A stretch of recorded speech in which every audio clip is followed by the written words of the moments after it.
السلام عليكم متتابعين قناه زيم كوزين فاسيل، كي دايرين؟ لاباس عليكم؟ كنتمنىكم ان شاء الله تكونوا كلشي بخير وعلى خير. مرحبا بكم في فيديو جديد. اليوم ان شاء الله غادي نقدم لكم طريقه تحضير الحوت بالرز، اكله عراقيه كتجي زوينه بزاف، لهذا بغيت نبارطاجيها معكم. عندي هنايا نص كيلو ديال الحوت هكذا طرونش على هذا الشكل هذا. عندي 3 ديال البصلات، 50 غرام ديال الزبيب،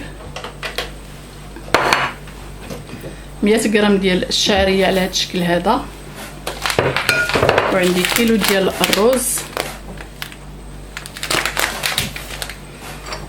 الملح على حسب الذوق، عندي الخرقوم، شويه ديال القرفه، نص معلقه صغيره، معلقه كبيره ديال سكنجبير، نص معلقه صغيره ديال الثومه، التوابل ديال الحوت اللي ما عندوش ما يديرهمش، معلقه كبيره ديال سكنجبير ديال التحميره، معلقه كبيره ديال المعدنوس، 2 معالق كبارين ديال زيت البلديه، وعندي هنا 120 مليلتر ديال الزيت، زيت المائده. كنظن ما نسيت والو. عندي معلقه ديال الخل. en français j'ai 100 g de vermicelle, 500 g de poisson effilé, 3 oignons, 50 g de raisins secs, 1 kg de riz, le sel, une petite cuillère de curcuma ou zafran,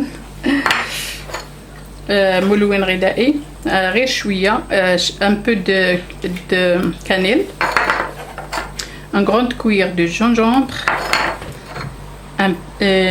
moitié de petite cuillère de l'ail,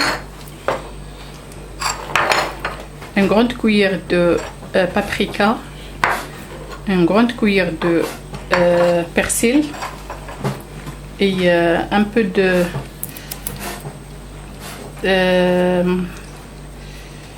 je sais pas comment on dit, de si vous n'avez pas vos pas mis, aucun problème, et 2 grandes cuillères d'huile d'olive, 150 ml d'huile tournesol. Alors j'ai rien oublié.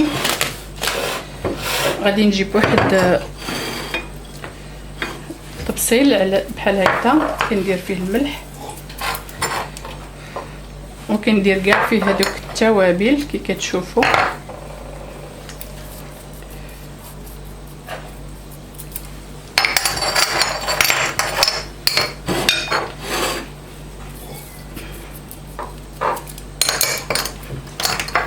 سكنجبير،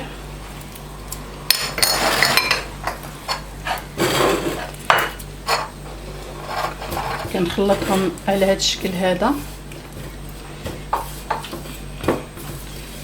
هاد الاكله هذه كتجي زوينه وكتجي لذيذه بزاف، لهذا بغيت نوريكم الطريقه ديالها. وكندير هذاك الحوت كندير له بحال هكذا، كندير عليه هذوك التوابل على هذا الشكل هذا.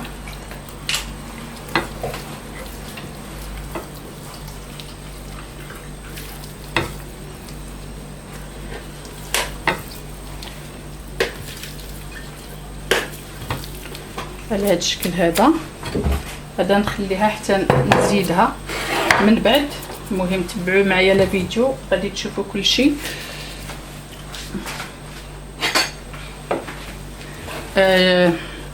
غادي ندير 2 معالق ديال الخل، فينيغر، 2 كويير دو غروند كويير دو فينيغر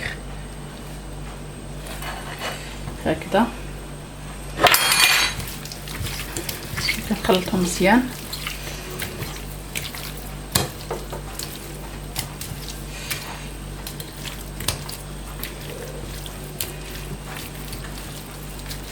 غادي نخليه واحد 5 دقائق وغادي نقليه في الزيت على هذا الشكل هذا. المهم تبعوا معايا لا فيديو من الاول حتى الاخر باش تشوفوا كل شيء، المقادير وطريقه التحضير، ويجيكم هذاك الشيء يعني مزيان. غنخليه تيشرب ليا هذا الخل وندوز نقليه من بعد. كي كتشوفوا هاني درت الماء كيطيب. دابا غادي ندير فيه الرز. هاني ديجا غسلته. هذا الرز هذا كيكون رقيق، ملي تغسلوه تحاولوا ما تكيوش عليه باش ما يتهرش لكم، غسلوه غير بحال هكذا حتى يتصفى مزيان. غنديرو يطيب.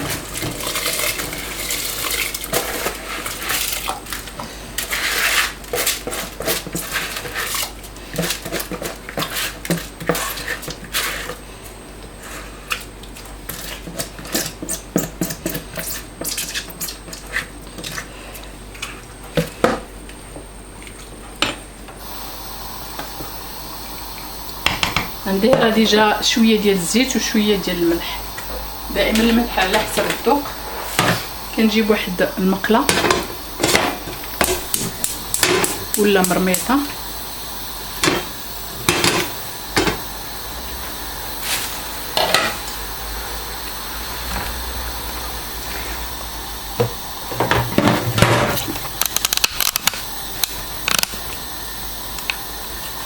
غادي ندير فيها الزيت، نبدل حسن هكذا باش تجيني قريبه بهذا الشكل هذا. ندير فيها الزيت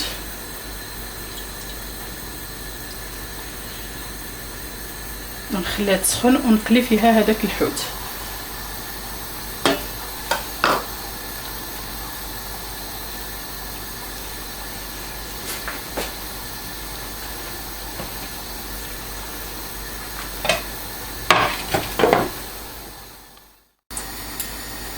بعد كي كتشوفوا الزيت سخنات غادي ندير فيها الحوت بلا ما ندير له لا طحين لا والو.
كي كتشوفوا الرز ديالي ها هو طاب، الحوت حتى هو تقلى، باقي لي غير شي حبات.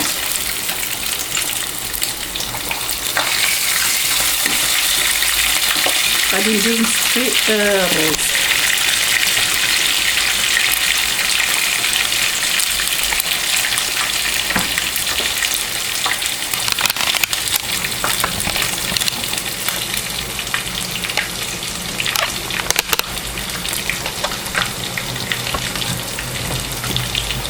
كنجيب واحد الشبكه وكنحوي فيها الرز على هذا الشكل هذا.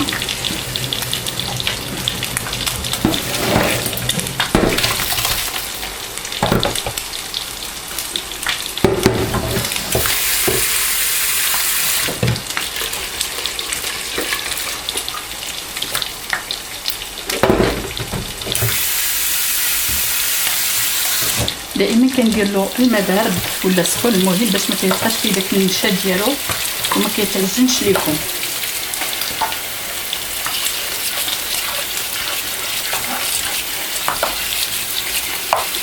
الا ما درتولوش الماء هكذا كيتعجن، ولا درتولو الماء كيبقى زوين يعني، وبقى تخليوه شحال من ماء خليتو ما كيتعجنش. صافي دابا غادي نخليوه تصفى وندوز نكمل الطياب ديالي. كي كتشوفوا صفيت هذيك الزيت وحيت منها الحوت، غادي ندير فيها البصله.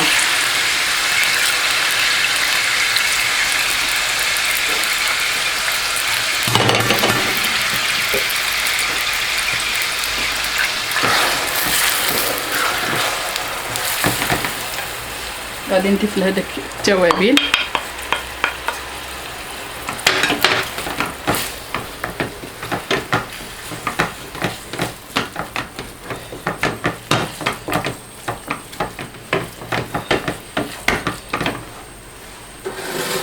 غادي ندير المعدنوس بيرسيل،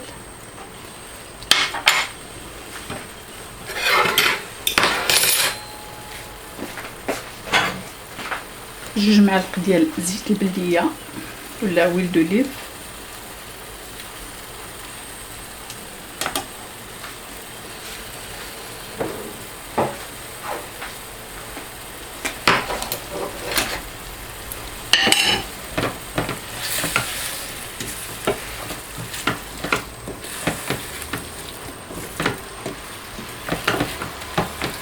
كنخلي حتى طيب ليا هاد البصله تتهبط مزيان. عاد ديك الساعتين نزيد لها الزبيب،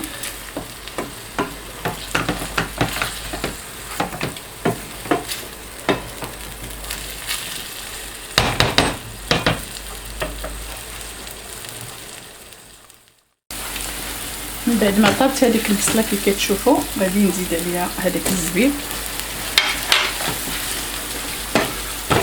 نخليها طيب واحد شويه، من بعد غادي نصفيها.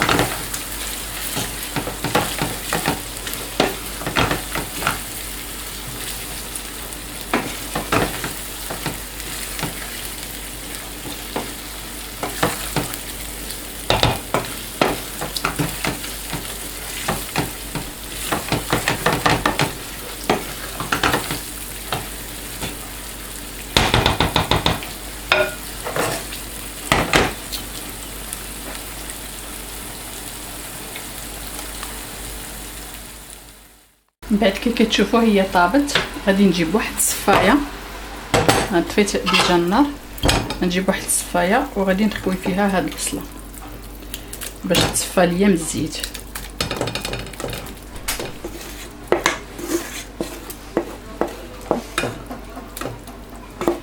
على هاد الشكل هذا.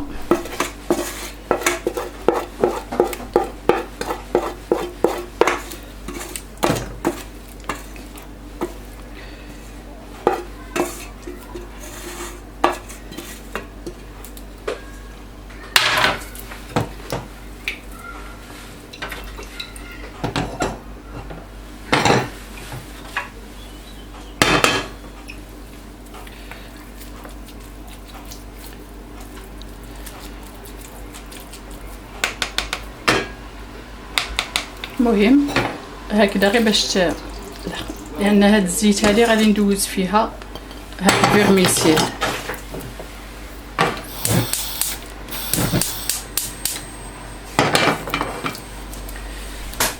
نخلي هذه على جنب وغادي ندير الفيرميسيل ديالي تحمر هنا.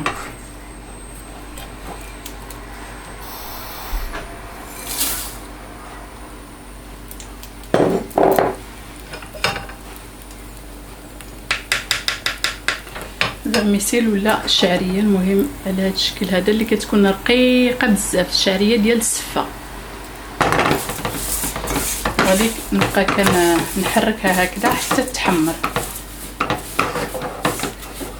تولي على شكل ذهبي.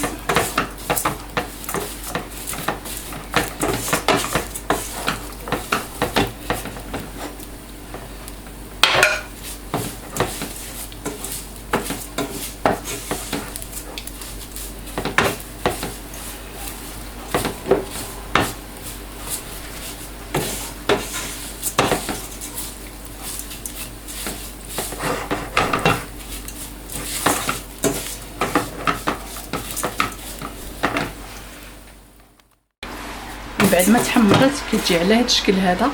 دابا غادي نزيد لها هذيك البصله،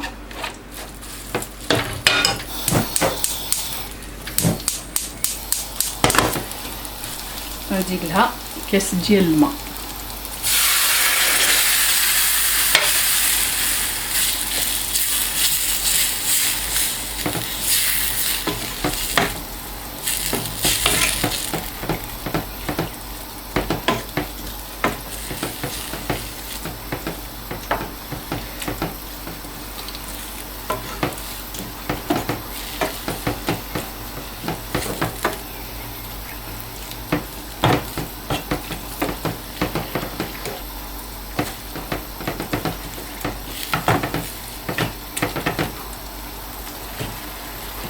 غادي نخليها طيب واحد شويه، وغادي ديرها في مرميطه، يعني فاش اللي تجيني على قد التبصيل فاش غادي نقدمها. المهم تبعوا معايا لا فيديو من الاول حتى الاخر باش تعرفوا طريقه التحضير كيفاش دايره. ها هي كي كتشوفوا غادي نضيف ليه هذاك الحوت،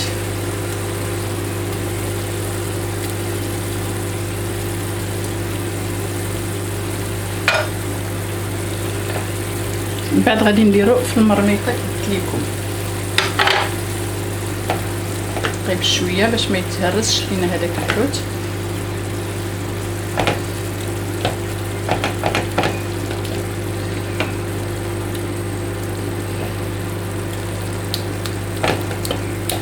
كيجي زوين بزاف بزاف، كنتمنىكم تجربوه.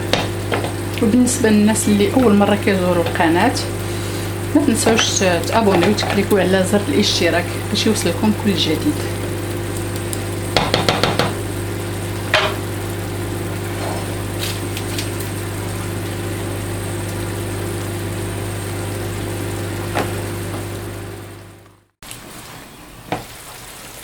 كي كتشوفوا دابا غادي نجيب هذيك المرميطه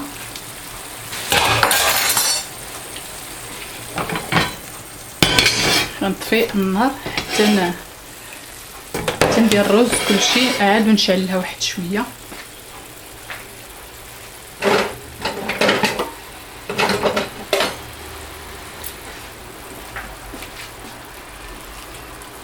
نهز الحوت وغادي نستفو لتحت.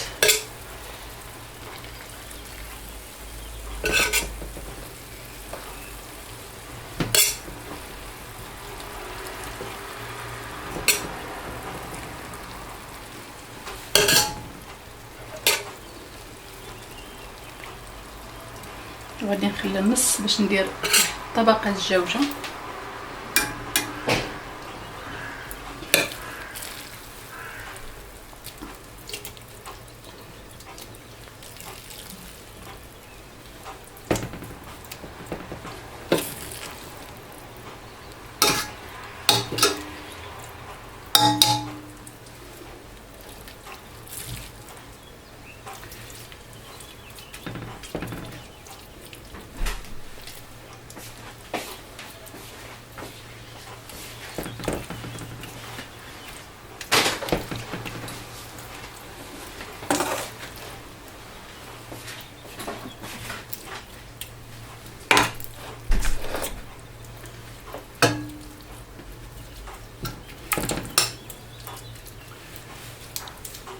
على هذا الشكل هذا.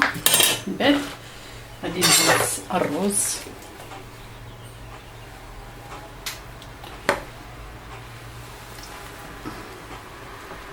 هانتوما الرز ملي كتكبوا عليه الماء ما كيبقاش ما يتجمعش ويتهرس ليكم، كيبقى طبيعي.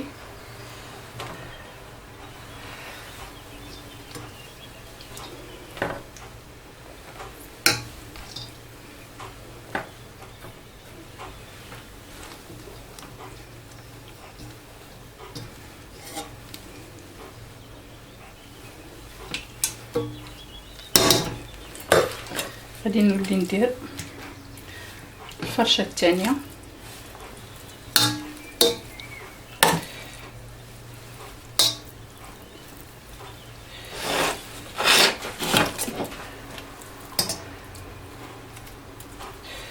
ودائما كيبقى اختياري على حسب افراد العائله اللي عندكم في الدار، تكثروا ولا تنقصوا.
دابا غادي ندير الرز.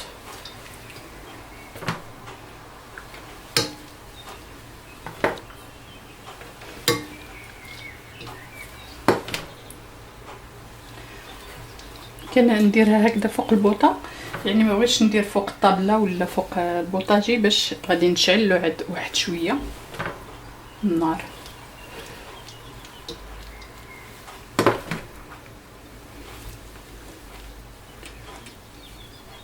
هانتوما على هذا الشكل هذا. دابا غادي نشعل النار واحد شويه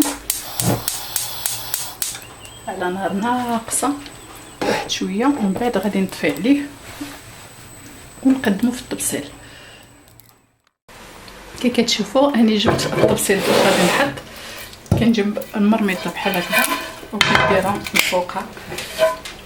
يمكن غادي نجيب الطبسيل صغير على هذا باش ما ينقسوليش اليدين.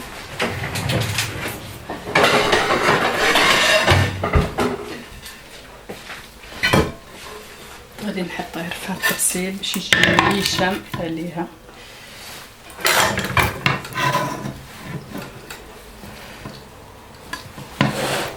ندير هكذا وغادي نقلبها. من بعد ما حطيته كي كتشوفوا كيجي على هذا الشكل هذا، كيجي زوين بزاف بزاف. كنتمنىكم تجربوها. الى عجبتكم هذه الطريقه وهذه الوصفه ما تنساوش تابونيو في لاشين ديالي بالنسبه للناس اللي اول مره كيزوروا القناه، وتكليكيو على زر الاشتراك باش يوصلكم كل جديد. السلام عليكم.